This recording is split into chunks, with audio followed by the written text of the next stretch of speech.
ගෙඩිකාන දේශපාලන වාසියට වඩා දීර්ඝායනව වෙන අවශ්‍ය වගේම සමාජයේ ඇතිවන පිරිහීම සමාජයේ ගොඩනැගෙන වෛරය කුහකත්වයේ ක්‍රෝධය සමස්ත ජාතික ජාතියක් විදිහට අපි ගොඩනැගීමට බලපානවා කියන එක තමයි මම විශ්වාස කරන්නේ. ඒක හොඳ උදාහරණයක් වර්තමාන ආණ්ඩුව. බලයට ආවේ බොරු කියලා. බලයට ආවේ වෛරය උත්පාදනය කරන. බලයට ආවේ අනික කෙරෙහි ඉරිසියාව වෛරය කුහකත්වයේ ගොඩනගන. අද එහෙම බලයට ආපු ආණ්ඩුවට පැහැදිලිවම තමන් වැඩිවර කාලේ කරන්න පොරොත්තු වෙච්ච කරගන්න බැරි වෙලා තියෙනවා. ඒ කුහකත්වයේ වෛරය කේන්ද්‍ර කරගෙන බොරු කියපු නිසා. ඡන්දය ගැනීම එකම පරමාර්ථය වලපත් කරගෙන. ඡන්දය ගැනීම එකම පරමාර්ථය වලපත් කරගෙන ජනතාව රවට්ටපු නිසා. අද ආණ්ඩුවට තමන් කියපු දේවල් කරගන්න බැරි වෙලා පමණක් නෙවෙයි. ප්‍රසිද්ධිය කියන සිද්ධ වෙලා තියෙනවා ප්‍රතිපත්ති ප්‍රකාශනයේ තියෙන හැම එකක්ම කරන්න ඕනේ නැහැ කියලා. මම හිතා ගන්න බැරි කරන්න ඕනේ නැත්නම් එළියක print කරලා ගෙයින් එළ වෙද. උපාධිධාරී දරුවෝ ගියා රස්සා ඉලගෙන සංඝයට වැඩ කරන්න ජනාධිපති වෙච්ච එක මම දෙන්නම් කිව්වා. ජනාධිපතිවරයා වෙන්න අර ප්‍රතිපත්ති ප්‍රකාශනයේ දරුවෝ ගෙයින් එළ ගියා.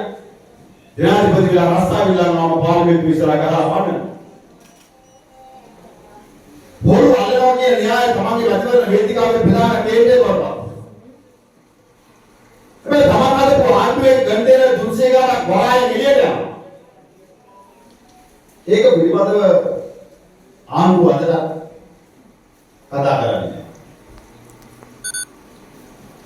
පොලිසිය තමන්ගේ දේශපාලන මණ්ඩලයකට යාන්ත්‍රණය බවට පත් කරගන්නවා. ඕයිසි මහත්තුරු ස්ථානාධිපතිවරු 70 එකසරේ මාරු වෙනවා. තමන්ට අවශ්‍ය දේශපාලන සහායක කිරීම සඳහා. තමන්ගේ දේශපාලන වේදිකාවේ හිටපු මහත්තුරුව පොලිසිය ඉහළ තනතුරු දෙනවා මොනවාක්ද ප්‍රොමෝෂන් එකක් දෙනවා. ඒ වගේම පාස්කුද ප්‍රාර්ථ සම්බන්ධ සමා නිලධාරී වර්තමාන ආණ්ඩුවේ තනතුරු අරගෙන එහෙම නැත්නම් පාස්කුද ප්‍රහාරයේ සම්බන්ධයෙන් ජනාධිපති කොමිසමේ වගකී යුතුයි කියලා තීන්දුව කරපු සමාජ නිලධාරී ආණ්ඩුවේ සමානතා ඉහළ තනතුරු අරගෙන මේ ආණ්ඩුවේම දේශපාලන රැකවරණය අරගෙන මේ ආණ්ඩුවේ දේශපාලන රැකවරණය අරගෙන ආණ්ඩුව ඒ අයට දේශපාලන රැකවරණය දෙන ගමන් තමන්ගේ ප්‍රතිවාදී දේශපාලන පිළට ඇඟිල්ල දික් කරන පටන් ගන්නවා. දරුවෙක් අතරංගුවට ගන්නවා. අතරංගුවට ගත්ත හේතුව අතරංගුවට ඇයි කියන කාරණේ නෙවෙයි. මේ අතරංගුවට ගත්ත දරුවා ඝාතනයටපත් වෙනවා. මරණයටපත් වෙනවා. දැන් මේ මරණයටපත් වෙන දරුවගේ ජීවිතේ වරකන්නේ කවුද? සෝපෝද පරිදි පොලිසියෙන් ඒකට පරීක්ෂණ කරනවා කියලා කියනවා. හැබැයි තවම දරුවෙක් අතරංගුවට ගත්තා අතරංගුවට පප්පලා එනකොට ළමයා මැරුණොත් ඒක වරකන්නේ කවුද? අද ආන්දෝලන නිසප්ත මේ සිස්ටම් එක වෙනස් කරන්න ආපුවාන